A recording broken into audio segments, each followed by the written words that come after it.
Mm.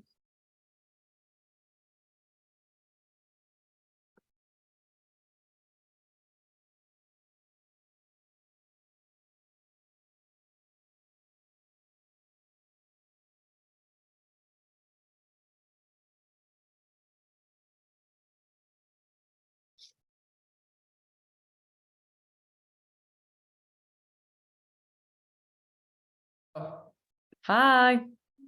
How's it going? Good. How's it going? Thank you. Loving the background color.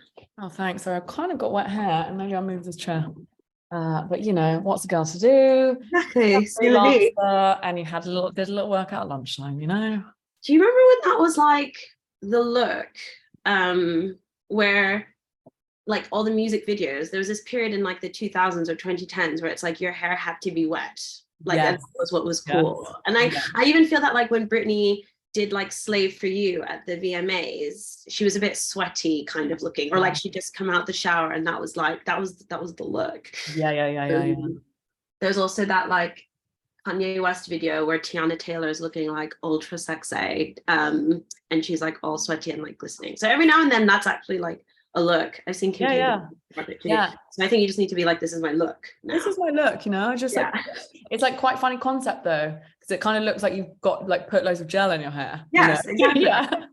That's the look, the super gelled look. Yeah. Fantastic.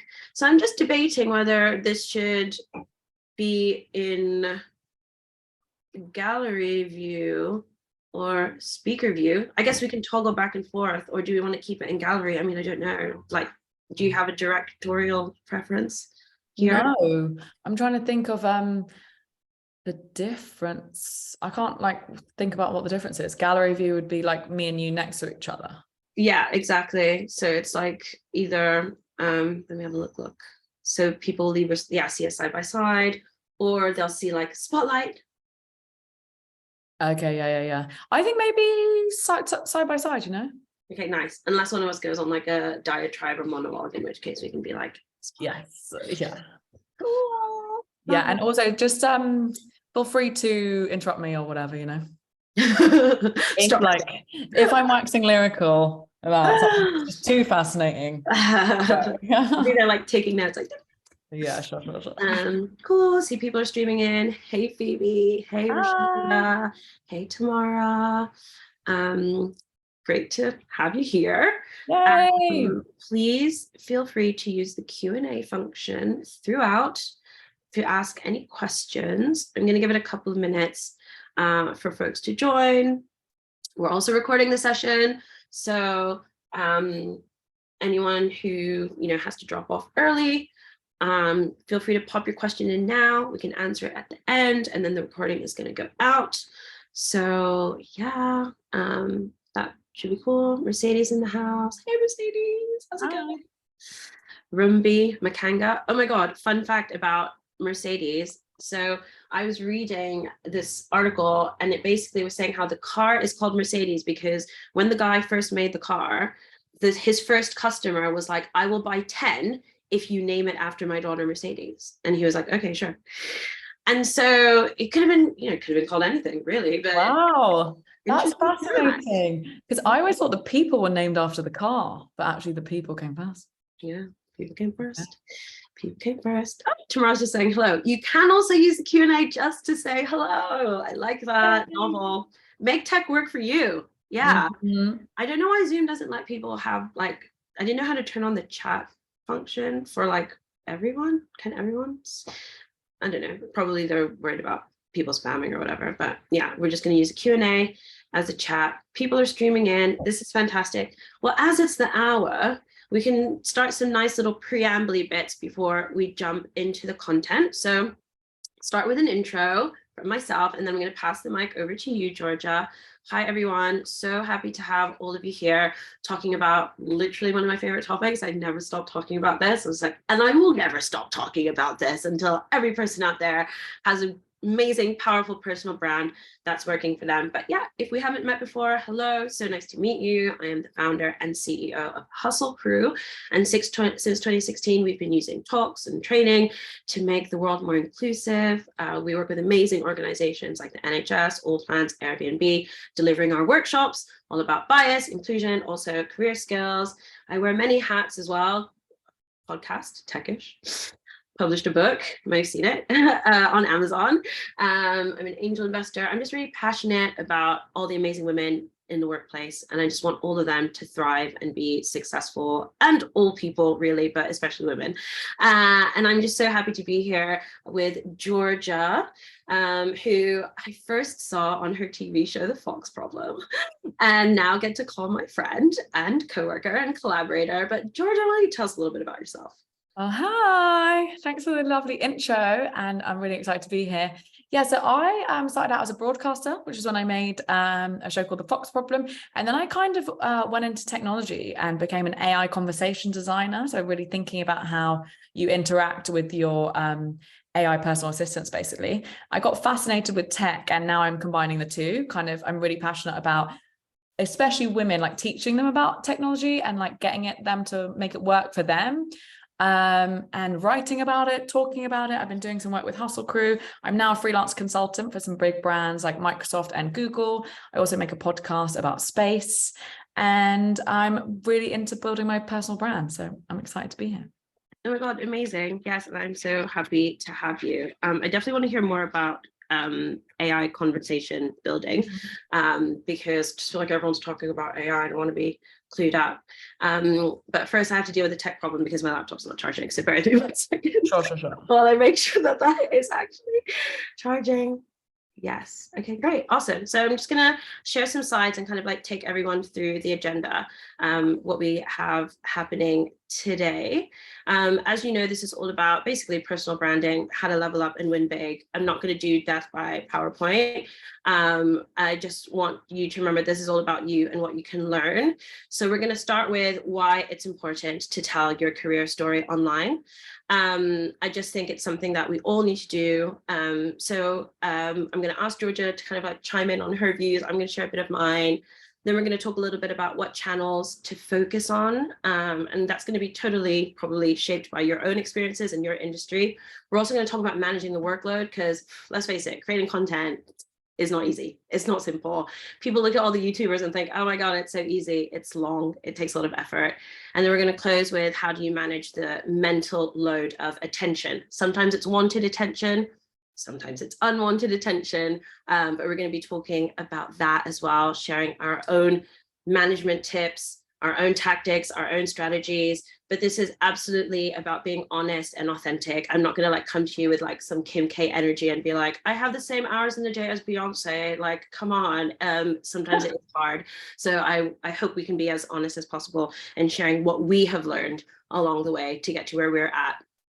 And then just like final little reminder, you know, Hustle Crew is always available for you to access careers resources, careers advice. Make sure you're following us on social media at Hustle Crew Live. We recently launched our e-learning platform, Hustle Crew Academy. If you haven't had a chance to check it out, please do. You can like basically get free access to a bunch of webinars and a bunch of courses. But yeah, with that in mind, let's start with the why. Let's start with the why. So when I first started in my tech career, it was 2011, and I don't even think I knew what a personal brand was. I was just happy to have a job because I graduated in the credit crunch and there were no jobs going. So when I finally made it into a startup, I was like, yay, this is so fun. And I feel like I was just bumbling along in my career until I started to realize I really need to have more agency here if I'm going to make the most of my 20s, of my 30s. I felt like I saw very mediocre people around me who were better at playing the game, getting promoted or like landing jobs at like Google or Facebook while I was still plodding along at Groupon. And I was like, what am I doing wrong? And when I looked at what they were doing, I saw that they had like LinkedIn profiles, or they were speaking at panels, or they were, you know, publishing articles. And I just kind of thought, okay, this is really interesting. Like, are these the things that I need to do?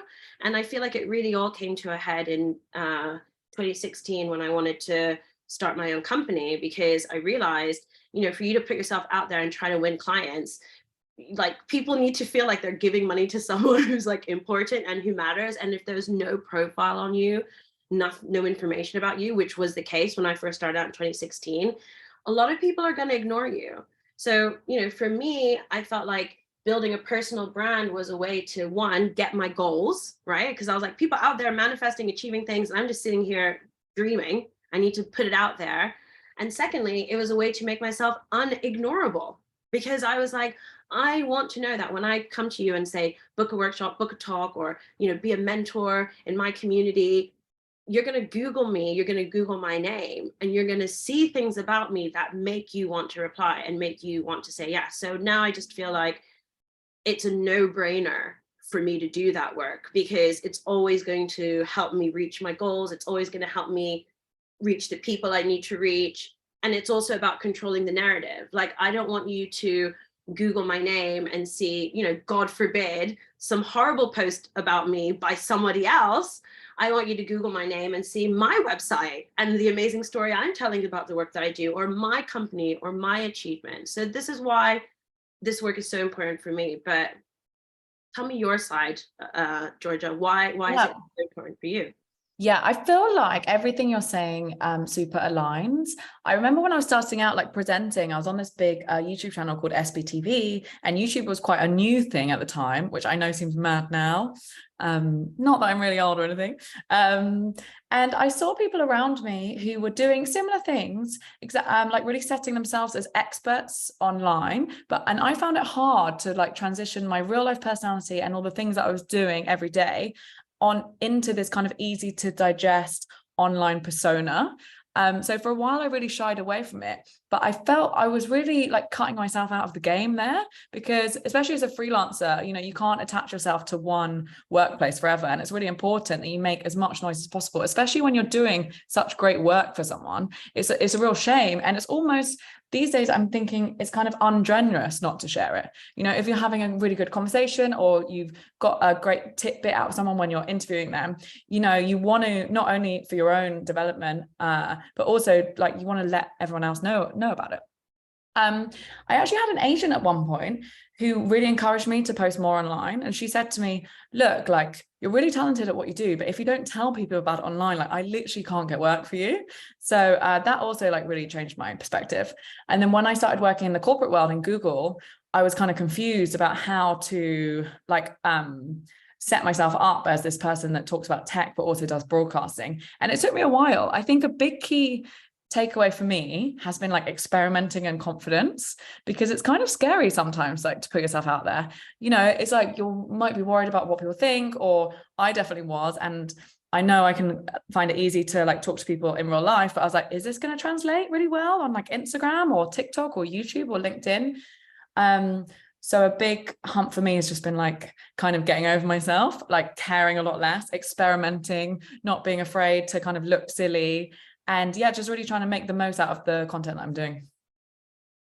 Amazing. Thank you so much. And please, anyone in the audience, whatever feelings you have, thoughts you have, reflections you have, let me know. I think one of the things I really want to like piggyback on there is this idea of like not like being afraid to look silly or look stupid, or let's face it, look like a show off. And this really gets to me, because I just feel like throughout my career, I have seen, again, extremely mediocre people being very willing to speak about themselves like they are God's gift to mankind. Amen. Yeah. Right? Okay. It looks like, oh, hi everyone. And it's just like, no one cares. Meanwhile, I know so many incredibly accomplished people who are like, I was the first to do this, or I was like the most important person to do this. And when you're like, oh, so have you blogged about it? Have you written about it? They're like, oh God, no one wants to know about that. Mm-hmm. And I had this conversation with one of my friends I've known since school, who took a career break to, raise her kids and has come back into the corporate world, like incredibly talented, qualified lawyer, now working in, people development. And she was like, I have nothing to say.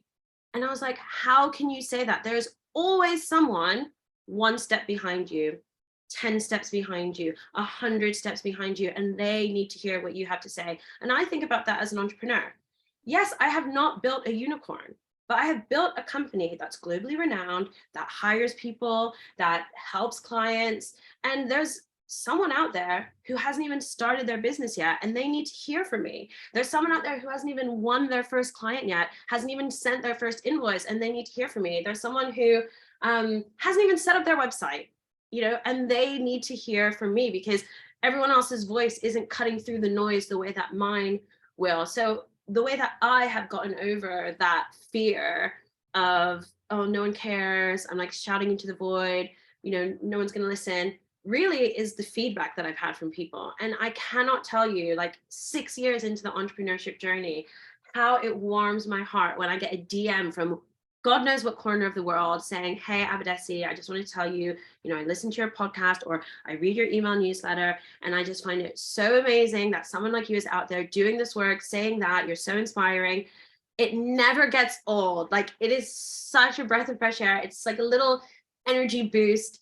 And so that's why I find that really validating. Like, when people say, like, this really resonated with me, I'm like, yes, someone, even if it is just that one person, needed to hear that. I'm going to keep doing it, and I'm going to keep going. But I want to know how you got over what is basically a kind of like ick factor or fear factor of talking about yourself. Mm-hmm. No, I really feel you on like clocking other people, like taking up a lot of airtime, saying a whole lot of nothing. And then you're like, hang on a second. It's almost they've just got the gumption to like put themselves out there. So that was definitely a thing when you see people like basically getting very gassed and like, but they're also simultaneously like doing the most. And if you keep telling people about something, you really do establish yourself as an expert. I think I really worked on reframing it as like not just about me, especially recently. So, I think originally Instagram was like, and it still is, which is why I actually prefer TikTok in a way. Instagram, there's a lot of people posing, it's just the highlights. It's like, you don't really get the full story. And I was like, I don't want to put myself out there just like trying to look nice. But when I saw it as more of a service, when I saw it more of like, how can I translate the conversations that I'm having with my friends? Like, my friends are asking me about like what new AI app to use. Like, I'm talking about this like weird articles that I've read in the New Scientist like all the time in the pub, but I'm not really telling people online that I'm doing that. So then I thought, oh, well, if that's what my friends like talking to me about, and that's what I'm doing anyway, how can I use that as like a service? And like to share with people online. And once I changed that of like, it's not just about me, like it's not my ego, it's actually hopefully like providing something, like giving something to people online, that really changed. And I tried to do that all the time. I mean, even I just did an Instagram story yesterday. I made a playlist and I just shared that, So yes, I put a selfie up, but at the same time, there was a click-through link that they could listen to some drum and bass if they wanted. So I have actually subscribed to the drum and bass running playlist that you made. So great. Yeah. Thanks for that.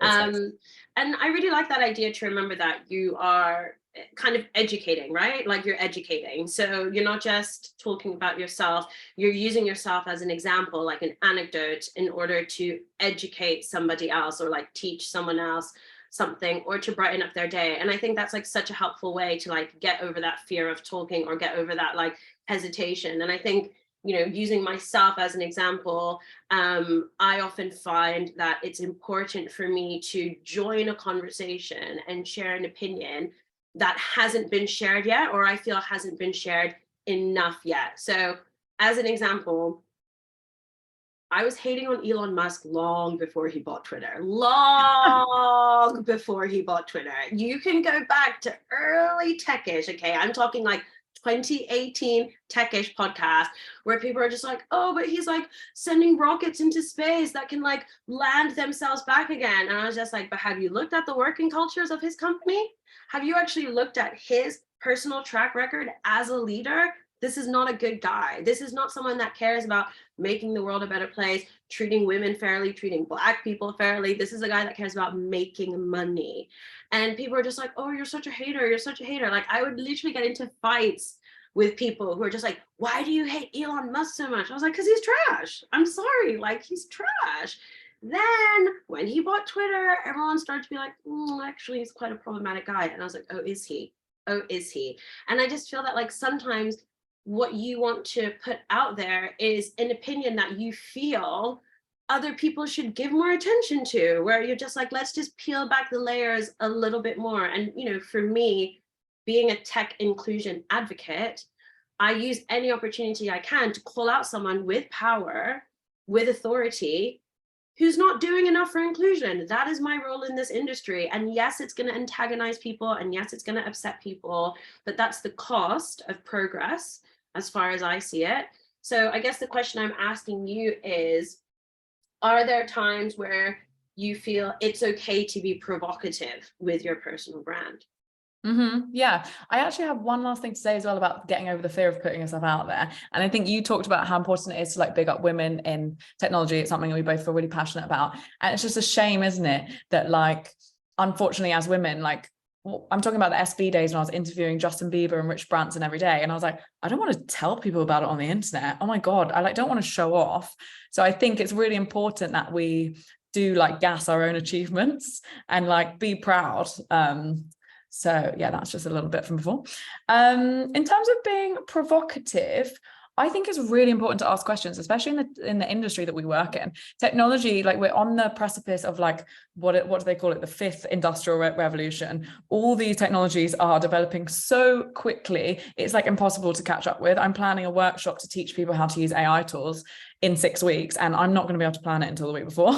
So with this rapid movement, it's really important that we point out things that like aren't right. It's really important that we question the like stalwarts of this industry, because they have so much power. So I think that's, you know, I'm not a fan of like cancel culture, and I think there's obviously a huge problem with keyboard warriors, but I trained as a journalist, and I think if you're not asking questions, I think in the age of AI and with ChatGPT, I actually think opinions are going to become really, really valuable, and that's something that's so human. And I also think curiosity and asking questions and just opening a dialogue is like really fundamental. Yes, I love that. Opinions, the currency of opinions. So Yeah. Rashonda asks, can we get an actual definition of personal brand and start from there? So I'm going to recap what I said, because I now realize I wasn't super clear. For me, personal brand is what it says about me online and what I have created online, talking about my career and talking about myself. So that's what I mean by personal brand. When I'm applying for a board position, or when I'm pitching to a new client and I say, hey, I'm Abidesi and I want you to invest in me, I want you to hire me, I want you to collaborate with me. And that person then goes online to do their snooping to see what's this woman all about. And they go on my LinkedIn, or they go on my Instagram, or they go on my personal website. What will they associate me with? You know, what will they feel? What will they see? And how will that help them decide whether or not to reply? You know, what is the currency of me that exists online, and ideally what I have created? So that's my brand. So just in the way that if you might, you know, think of Patagonia as a clothing brand that stands for sustainability and quality and environment, I want you to go online and feel that the Abidesi personal brand is about female empowerment and inclusion in the tech industry and confidence, and also that you can trust me because I've got a track record of accomplishments. How does that resonate with what you're thinking about when you're building your personal brand? Like, what would you define it as for yourself as a freelancer, as a consultant?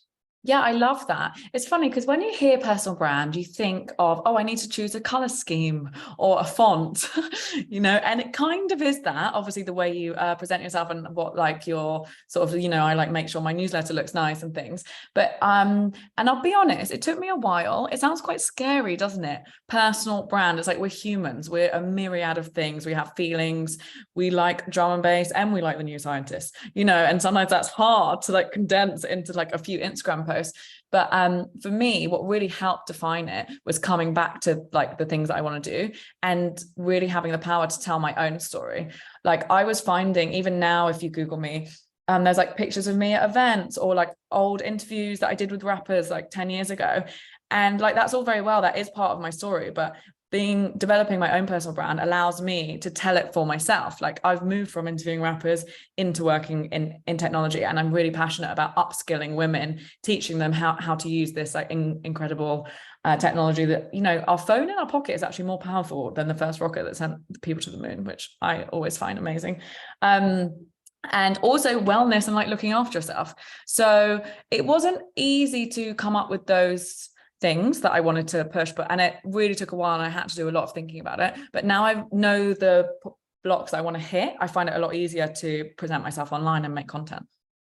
Thank you so much, because I want to remind everyone who's here in the room that for me, investing in a personal brand is a means to an end, right? A personal brand doesn't exist the minute I decide I'm no longer working and I'm retiring to a desert island to live my life as a recluse, and I never want anyone to think about me or anyone to talk about me, right? That there's no purpose for it there. But while I exist as an entrepreneur, as a collaborator, as a creator, the personal brand's utility to me, as I said at the beginning, is to get me those yeses, to get me those doors open, to get me to the table. So a personal brand is also an investment. It's an investment of my time, and it's a narrative and it's a story. So I can, I can be and I can project what I want people to see me as, and what I want people to, it's a really useful tool as well. It's also a tool. It's lots of things. There's actually a really funny South Park episode that mocks personal brands. I don't know if anyone has seen South Park or watches it, but there's a guy who runs a personal branding company, and you go to his agency and you tell him a little bit about yourself, and he like comes up with a personal brand, and it's always like, your brand is powerful, outdoorsy, victim. Your brand is like musical, confident, victim. And he kind of mocks the fact that personal brands have become a bit of a trauma showcase. Because a lot of us feel that we can only build a personal brand if we kind of start with a sob story. It's kind of like watching shows like The X Factor or America's Got Talent. You know, the producers do this thing where they're sort of like, okay, let's bring this person on. And before you see them sing, you have to hear what horrific things happen to them in their life to build some kind of empathy with them. So the reason I mentioned that is because I wanted to talk a bit about like personal brand and privacy. Because I think one of the things that's really challenging as you go, okay, I'm going to build a personal brand. The personal brand is, my signal to the career world about who I am and what I want. That's what it is. That's how it helps me. That's how it serves me. My personal brand is my narrative of my choosing that I create to get what I want. How do you decide what parts of you you're happy to put into that pot and what parts of you want to leave out, right? Because if it's about being authentic, and people being able to associate you with like trust, confidence, reliability, all of those things, it might be hard for you to show yourself as trustworthy without getting personal. And it might be hard for you to show, the growth that you've had as a engineer, as a writer, as a coach, without sharing something personal. So I'd love to kind of hear from you. How are you going about balancing like the private and the personal? Because I know for me, I've become quite an active archiver of content, in that, after a few weeks or months, I'm like, that post doesn't need to be public anymore. I'm taking that down. I find myself going back through old content and hiding what I no longer want to be public, but I'm curious how you're approaching it. Yeah, I mean, we are not who we were like years ago, are we?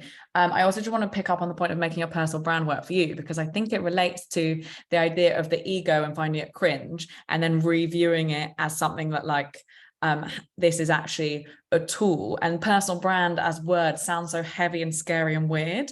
But when you think about it as like a really useful building block to getting where you want to go, making it work for you. So like, for instance, at the moment, I really want to get a column, and I know which I haven't pitched yet, but the plan is once I've kind of got got a few more posts, I know that I'm going to be in a lot better position to get what I want, having already talked about all the things in like 7 previous videos. So yeah. When it comes to privacy, it's hard, isn't it? I feel like the word authenticity has been so bandied around.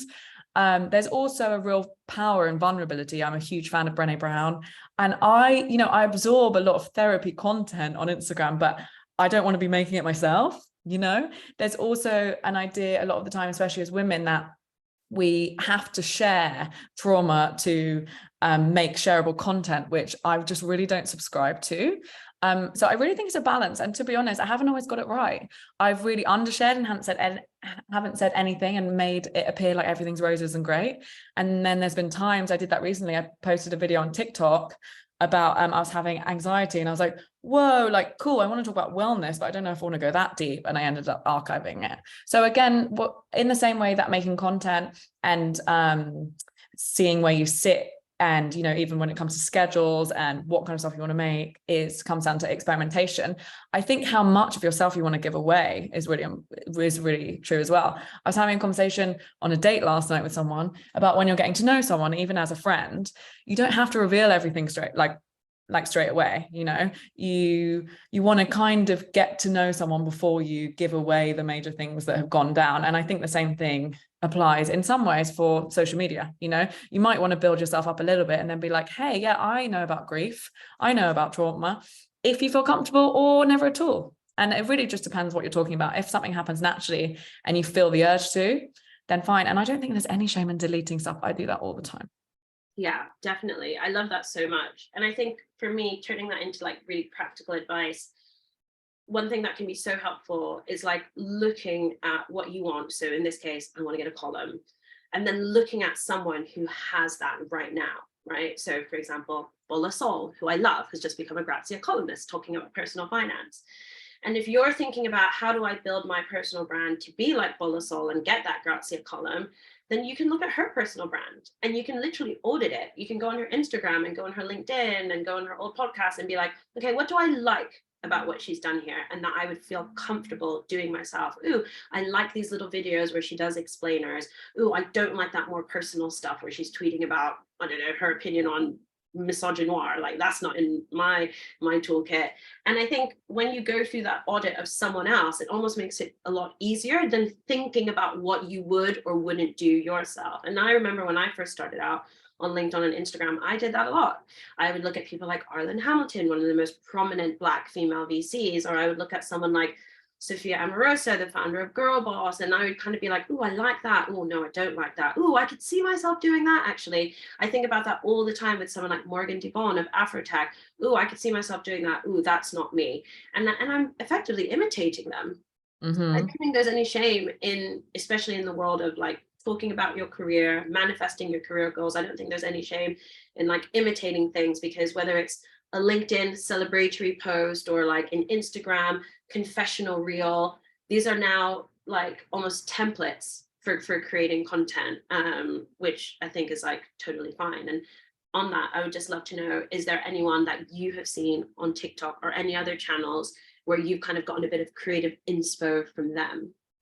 Oh, definitely. And you know what? When I was sitting down and thinking, I want to take control of my own story, when I'm applying for technology jobs, even though I've worked at Google for like 4 years, people are seeing pictures of me on like red carpets from ages ago.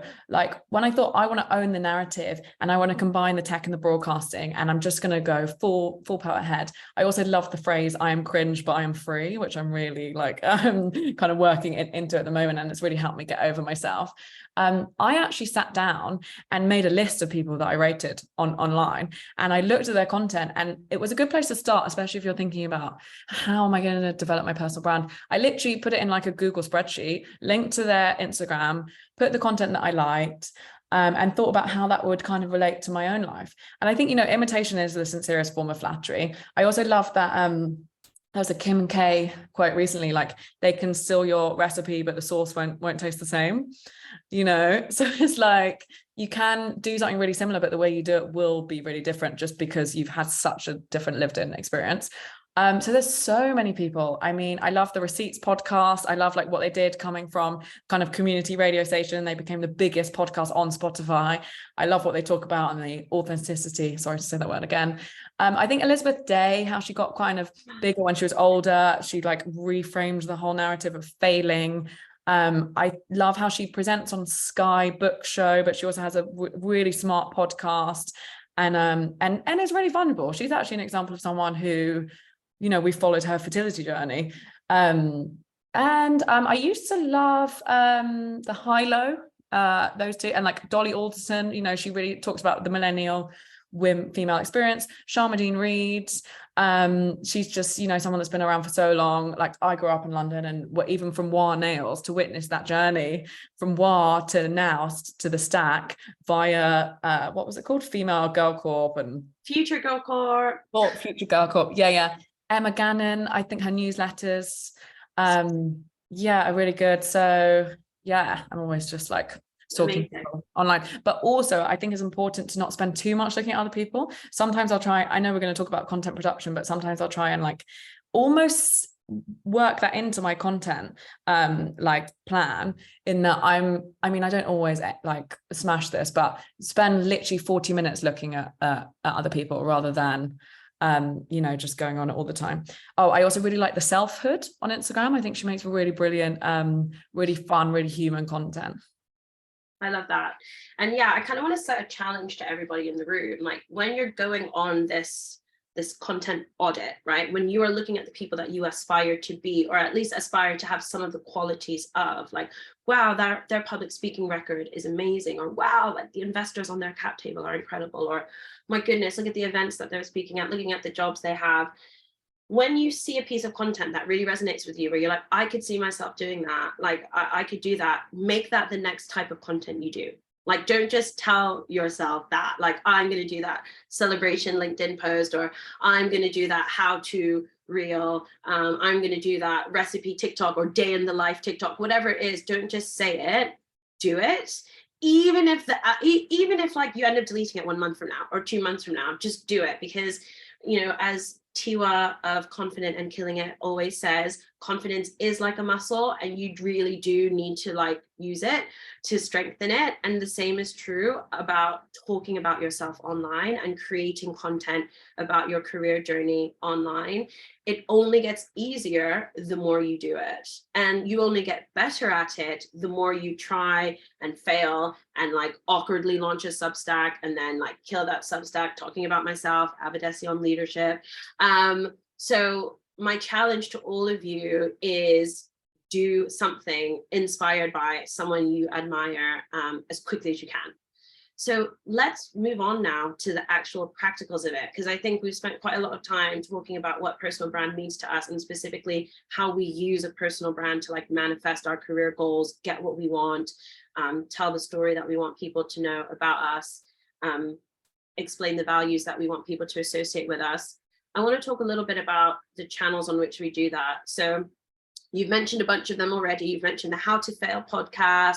You've mentioned Emma Gannon's newsletter, which I know moved to Substack about a year ago. You've talked about your own TikToks and how you prefer the honesty and the unfiltered nature of the videos there versus Instagram.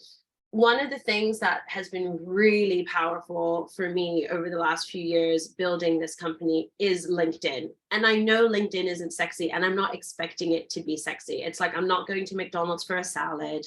I'm not going to LinkedIn for sexiness. I'm going to LinkedIn for like practical connections in the business world. And I feel like every social media platform comes with its own energy. Like Twitter, for example, especially pre-Elon, has been such a powerful platform for me to connect with powerful people in tech. Like DMs, my Lord, like people like Arlen Hamilton, you know, of Backstage Capital, I originally started interacting with on Twitter. Like some of my former bosses, like Ryan Hoover at Product Hunt, I initially started interacting with on Twitter. There are, you know, real Silicon Valley heavyweights who, you know, I stalked basically online or interacted with online years before I eventually had a chance to meet them face to face and establish that kind of rapport.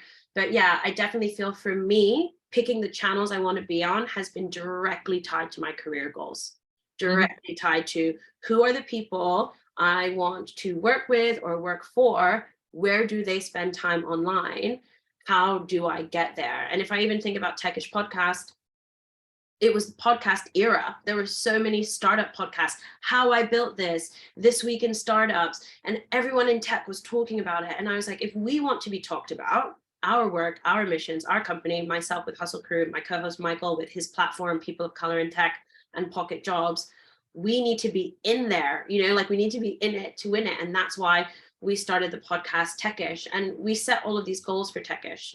Like if we don't hit 1,000 downloads, 10,000 downloads, we'll stop. If we don't get sponsors, we'll stop. But we just kept hitting every milestone, and that meant that we kept going. But like I mentioned with my Substack, everyone was getting a Substack. So I was like, I also need a Substack, but then it was too much work because I was like, I'm running a company that already has its own newsletter, and then I have Twitter, and then I have Instagram, and then I have LinkedIn. I don't need to have another channel. So for me, it's been a journey of one, where are the people I want to interact with spending time online? How can I meet them there? And then 2, what is a manageable workload that I can consistently commit to? And it has meant dropping certain things because I just can't consistently put content out there. And I think for me, if you're going to be on a platform, you've got to be consistently on that platform. Otherwise, you're not going to grow an audience and you're not going to get engagement. So that's sort of like my hot takes on finding your channels and putting stuff out. How about you? Yeah, hard agree. I think it's all about working backwards again. I think when you're just throwing content out there, which is also an important part of like finding out who you are, it can feel like whack-a-mole, like LinkedIn, Twitter, Instagram, TikTok. Whoa, and like, what about this new app, Vine, or but thinking strategically about what you want to achieve and where you want to go next, and then working backwards has been really integral to what I'm doing at the moment. So I want to do a lot more broadcasting and writing. So that's like kind of video based. So it makes sense for me to be on Instagram. It makes sense to me to be on TikTok, which is a lot quicker to build on. And actually that's been really fun because on Instagram, I've had followers from like all from my whole career, so interviewing rappers to working in tech behind the scenes to doing what I am now. And TikTok, I'm starting totally fresh, so I've hardly got any followers, but it's quite fun because you can just put yourself out there a lot more, and as I say, be really vulnerable, change your mind, do something else. I also find it a lot better for learning. Twitter, I would just really agree, you can't underestimate the power of that. I not only met one of my closest friends, Gemma Kearney, on Twitter, who's another broadcaster, but we really like bootstrapped this entertainment show that we made, and we booked half the guests, big names like Richard E. Grant, on Twitter.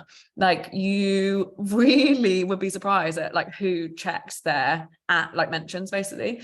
And especially for what I'm doing now, which is like educating people about Web3 and AI, it's all on Twitter. Like, that's where the news is. Like, I'm like as a user, just learning so much. So yeah, that's what I'm focusing on at the moment. I love that. Also, Richard E. Grant, legend. Love that he checks his app mentions. It's sick. I know. Also, isn't it funny when like you get someone's email and it's like such an easy one to guess? It was literally just like Richard E. Grant at insert email here. It's just so funny. Like, oh my God. Oh, I love that. Okay, I'm going to take some questions. Thank you so much, Taz, who just wanted to say this is super helpful. Didn't have a question. Appreciate you. And then we've got a few questions from Natalia and Tamara. So Natalia Martins is asking, when you're more of an introvert, how can we have some online presence on LinkedIn without only, copying the out loud and big presence there, but still have your voice that might be a bit quieter? Any tips? So what I find really interesting about this is that a lot of people on social media are like actually introverts and you don't know it. And what they're really good at is like managing their energy. So like, as an example, like a lot of tech entrepreneurs consider themselves to be introverts. Like Sharmadean Reed would probably not describe herself as an extroverted person. Like, she would probably describe herself as someone who's like happiest when she's like in a small group of friends, or like reading a book, or like, walking around an art gallery. But what I think she's so good at is like understanding, like, I need to create content that's really important, and I'm going to do it in a way that's manageable for my energy and that fits into my schedule. And like, maybe that's a case of, I don't know the details of this personally, but maybe she records like in batches, or maybe she gets help, or maybe people on her team support her. And I guess what I'm trying to say is every person's so unique and individual. So if you want to put stuff out on LinkedIn, you need to set yourself a realistic challenge that meets your energy levels as an introvert. So it might not be a case of like posting every single accomplishment that happens every week, every day. It might be a case of what feels far more fair on my energy consumption is I'm going to do like a monthly roundup. And that's something that I can draft over a period of a few weeks, get it to the place where I'm really happy with it and really comfortable with it, write it in my voice, frame it in a way that I'm comfortable with, and then I'll put it out there, because quality matters as much as quantity. And I really want to remind all of you, build up to things. You're speaking to an Abadesi that's 6 years into her founder journey with like a team of 15 people supporting me. I didn't start like this, right? I started just doing one post here and there. I was only on one channel. Georgia, do you identify as an introvert, extrovert, ambivert? Yeah, it's interesting what you said, because I agree. I think the reason I struggled so much to present myself online is because actually in real life, I'm an extrovert, and I find on like social media, actually often serves introverts more, although I know that sounds kind of backwards. I think because you can do it at your own pace and you can really like decide what you put out there, it's actually, I think if you reframe it, Natalia, you could actually really make it work for your introvertedness. I think I'm a bit of an ambivert. Like I can stand up in front of a room of people and like host a big event, but at the same time, I'm not like dancing on the table at parties kind of thing all the time. Sometimes, not all the time. Like, so yeah, I find it, especially on LinkedIn, you might find that it's a real introvert friendly place. You know, it's a place to talk about work. It's a place to be honest. It's a place where you can be a bit slower. You don't have to be like dancing in your kitchen on TikTok. So in terms of the tips, I would just say try it. I think we spoke a bit before about just going for it. And I think procrastination sometimes can be really framed as this, I mean, personally, I've really given myself a hard time about procrastinating, but at the moment I'm trying to frame it into like, move it into kindness. A friend of mine called Sharu, who wrote a book called The Kindness Method, has really been changing my mindset on this. I think don't be too hard on yourself for not posting. Procrastination often comes from fear, and you're actually scared, but you think that you're lazy. You're like, oh, I'm just going to do the washing up, and then actually when you realize that you're actually a bit scared of doing it, just talk to yourself like you would to a mate. Be like, okay, why are you scared about this? You know what's the worst that's going to happen? I feel like the more you do it, the easier you'll find it. So just get going. Yeah, absolutely. It's really helpful to ask yourself why loads of times. It's in The Artist Way, I think, and a bunch of other things like Navy SEALs. But if you're like, oh gosh, I'm really afraid to post on LinkedIn, like why? Oh, because I'm worried I'm too introverted. Like why? Well, I'm worried I'm going to say something like they'd regret. And it's like, oh, you can delete it then. Like, you know, the more you ask yourself why, the more you get to the root of the problem. But I love that challenge to just try it and see how it feels. And you know, use the amount of energy that feels sustainable to you. Tamara's asking, would it be a bad idea to just focus on one channel, i.e. LinkedIn? No, absolutely not. I mean, focus on the channel where the people you need to be connecting with are. And you know, if you're job hunting, if you're building up your brand, you're eyeing up a promotion, a pay rise, LinkedIn makes a ton of sense. It's where the recruiters are. It's where the hiring managers are. It's where, you know, your peers are. And I think focusing on LinkedIn is useful. You know, we're living in a really strange time. Andy Warhol, you know, would be dancing in his grave because we're in the age of celebrity. And a lot of people focus on personal brand as a way to, you know, almost be the star of their own life. And this is not what this conversation is about. This conversation is very much about the brand that we build to achieve our career goals. You know, the brand that we build to get pay rises and opportunities and jobs. And if that's what you have in your mind, you've got a specific career goal, then definitely be on LinkedIn. You know, be on LinkedIn over TikTok, over Instagram, because that's where hiring managers are and that's what employers are.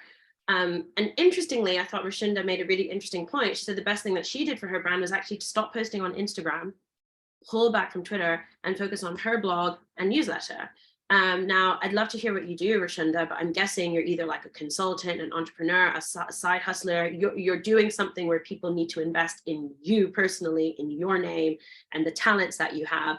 So I love that you've taken it to the next level where you're just like, I'm building my own platform and I'm bringing people to me, because that shows that thought leadership, that social proof that gets you the big bucks. Yeah. So I don't know if you have anything you wanted to add to that, Georgia, and also jump into the Q&A because people are commenting and saying. Yeah. I think it's really interesting about pulling back off IG, because I too, again, have experimented. I spent ages making some infographics, which was fine, but I might not do that again because it's kind of like, you know, a couple of hours work and it's like, what am I trying to say? But then I suppose it does, like, you know, solidify who I am. But with the blog and newsletter, like building up a newsletter list is so powerful. Like I feel a lot more connected to the writers of the newsletters that arrive in my inbox often than like pictures and videos that I watch on Instagram. So I think that's a really good point. Agree, it's totally fine just to focus on one. I will say that if you're making content that you can just quickly post somewhere else, you might as well, like if you're making a video for LinkedIn, you might as well just put it on your Instagram. But generally, yeah, I think just like go for your niche if that's where you are. Amazing. Oh Rashinda's a writer and tarot reader, and she's published a book. So yeah, my God, cool. feeling it. So yeah, I love that you're just owning your audience. That is amazing. And Natalia says that she resonates with you, Georgia. She feels like she's an extrovert in real life, struggling with what to do online. I know Natalia. Check out some of Georgia's TikToks. Check out some of her posts. Have a little look through, see if there's something there that you like and can imitate for yourself. We've also got something from Lalato. This is super helpful. Yes. Will this be available as a replay? Yes. On hustlepreneur.co/academy. If you're kickstarting your brand, what are the top tips that's transferable for all platforms? Let's save that for the end, because I feel like that's a nice little recap question. We've also got Nikki in the house. Hey, girl. She just wants to know if we can be sitting next to her, encouraging her to post. You've got your next AI chatbot idea, Georgia. Yeah. Right there. Get working on that. Yeah, and then we've got Jen, who's an amazing systems change expert coach in the house here, all the way from Portugal, good friend of mine. I pulled back from Instagram because I found it exhausting, focusing mostly on my Substack and LinkedIn to help me promote it, feeling so much better. To Georgia's point, Substack feels personal. Substack now has like a nice little community feature. Jen did this really cool thing where she was like, I'm going to get all of the subscribers to like introduce themselves, because we're all really interesting people, all trying to do systems change around the world.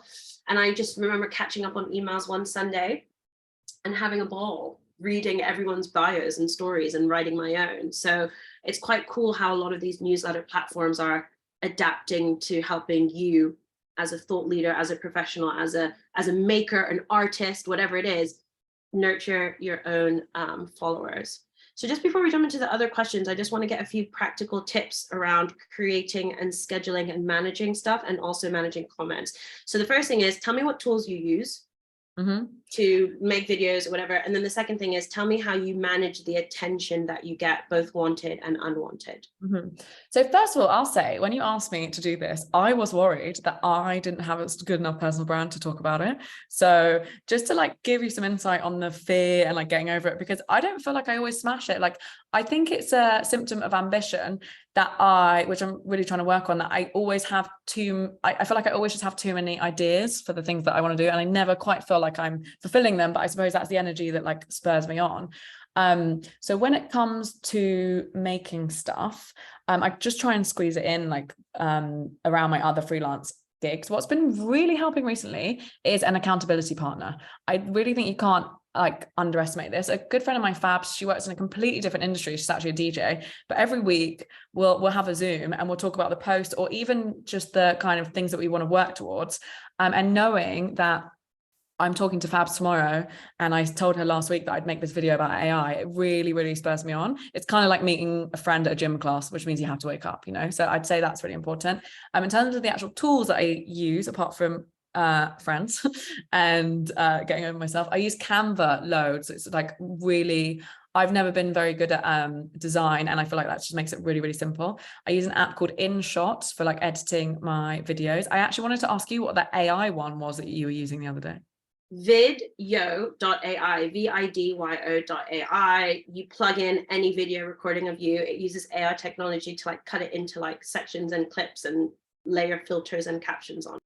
And what's really exciting at the moment, which I think is inspired by ChatGPT, is kind of like hacking stuff. So you could get like ChatGPT to help you kind of like write a script, and then you could, I don't know, film it, edit it on InShot, but then you could upload it to Instagram, put a filter on it, download it, put it in an app. I mean, I know that sounds really complicated, but if there's any engineers, that's what I find really fun sometimes, like the behind the scenes hacking of like syncing up all the different apps.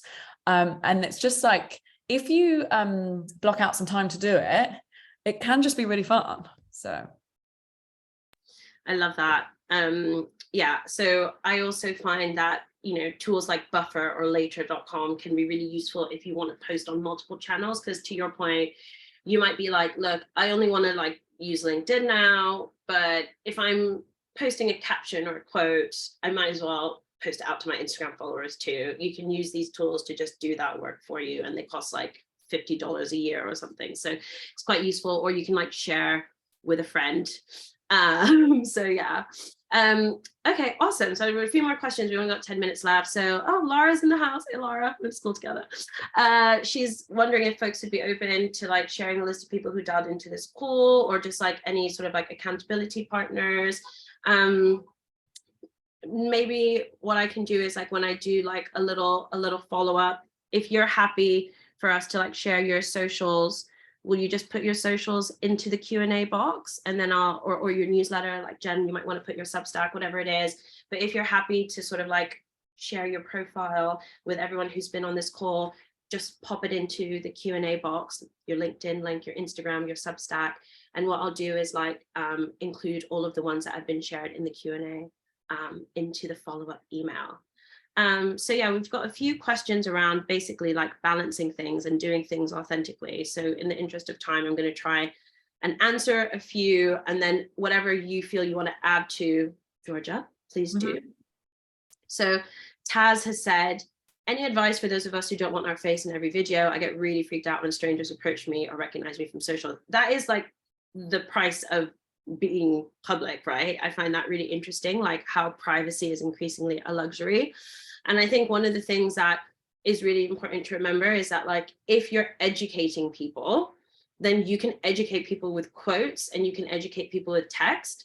But if you're, you know, making like videos like, hey, here I am, then, you know, people are going to recognize you. So maybe it's a case of kind of like coming back to the drawing board a little bit and focusing on like the why, and focusing on like why you're building your brand and what you want to get out of it. And if what you want to get out of it is like more public speaking gigs or like your own clients, maybe it's about how can I, you know, show myself as a thought leader without literally showing myself. And I feel there are people like Simon Sinek and Brene Brown who do that really well. Like Brene Brown, we all know her, but you actually try and find some photos of Brene Brown online. Trust me, I tried to do this the other day. There's about 3 photos of her on the whole internet, because she wants her voice to do the work. She'll be on podcasts. There are many, many quotes, but very few photos. And I just find that really interesting. So yeah, challenge for you, Taz, find people who are building the brand without actually putting their face out there. So Razan asked, what tips do you have to stay consistent with posting content? That's where I definitely think you just need a scheduler. Like if you're struggling to post consistently, just batch it. Like there are people who are like literally not even opening their phones, but are posting content every day. And that's because they're using tools like Buffer and Later.com. Phoebe is just asking, and this is probably one for you, Georgia, how do you balance existing so much online, which you do, right? Like that's where you find your customers, that's where you showcase your work, but then not getting dragged into the comparison game. Like, are you aggressively muting people, aggressively unfollowing people that make you feel bad about yourself? How do you do it? It's 100% something I've struggled with. When I was posting and producing less, I found it a lot harder. So once you start doing stuff, I feel like you kind of get that momentum. I'd also say like jealousy is a really powerful tool. If you see someone and you're like, oh, they're doing better than me, they got hired for this thing, it's a strong signal of what you should be doing. And I don't think, you know, it's painted as this like really dark human emotion, but it's totally human and it's actually really powerful. So I try and frame it in that way. Also, you know what, like I delete Instagram and re-download it probably every day. Like if I'm finding myself on it too much, I'm just like, whoa, stop, just don't be on it. So yeah, I unfollow, mute, delete it and re-download it like a lot. And I try to do the timers as well. So yeah. What I love about that is that reminder that like, so comparison is a thief of joy. Make that your mantra. Like it's such an important mantra.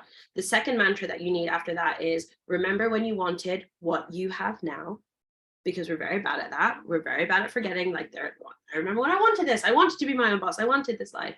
And the final thing that I was going to say about that is like, to your point, envy is teaching you something about what you want, but you haven't admitted to yourself. So like, it can actually be really powerful to ask yourself, why am I jealous of that? Like, oh gosh, do I just like want to go on holiday? Do I need to like start saving up and actually take myself out of the city or whatever it might be? But yeah, use the tools available. Like there are people where I'm just like, I have seen enough of your baby. I need to mute you right now. Or like, I have seen enough of your 6-pack. I need to mute you. I'm not unfollowing you. Yeah. I just don't need you in my feed all the time, Mhm. because I am eating this tub of Haagen-Dazs on my own, and I will finish it guilt-free. Amen. No, and then when I want to check out their life, like when I'm thinking about them, I'll like go to their profile, but I don't want it unnecessarily like up in my grill, especially if I'm feeling a bit down and I just got married or something, you know, just like, yeah. Exactly. Okay, cool. Well, thank you so much, everyone who's like sharing your links. Just in the last 5 minutes as we bring this to a close, I just want to remind you, if you would like to be in the follow-up email that I'm going to send with the recording, and you want to promote yourself, your business, your newsletter, whatever it is, please use the Q&A function now, and share that so that I can capture it. Yeah, someone asked me, who's the person who you said has present without too much of her pictures out there? Brene Brown, so Brene Brown, and she is amazing. I discovered her through Oprah back in the day and through her TED Talk. But yeah, Brene Brown. It is an interesting name. I don't think I know any other Brenes. It's like Renee with a B. So if if you don't know her, I guess it is unusual. So final couple of minutes. The things I want to know is, what are the sort of like top tips, regardless of the platform, that you would give someone who's like, I'm doing this, I'm manifesting my career goals, I'm talking about myself online, I'm not sure where yet, but I need to remember these things that Georgia and Abadesi said to me. What would your headlines be? I'd say set content days, because it's all very well like writing down ideas on the tube or the bus, but if you don't actually have the time, especially as a freelancer, I'm always trying to manage my time better. It's like, it's like a plane adjusting its course constantly, and it's really important that you calendar block like a couple of hours to like film your content and get it done. I'd just say that's absolute number one. Number two, I'd say some kind of accountability or consistency, because that's just really important. So yeah, nice.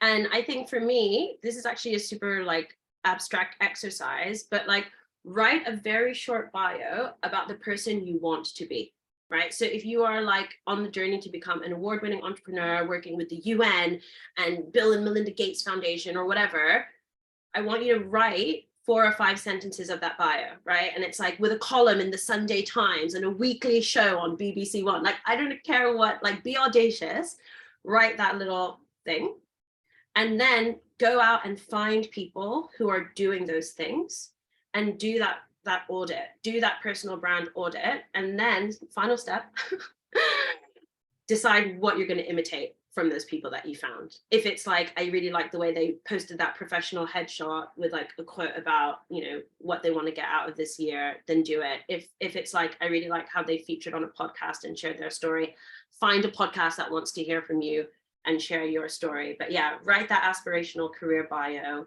Don't make it long. Find people who are already living aspects of that life. Copy what they're doing with their personal brand.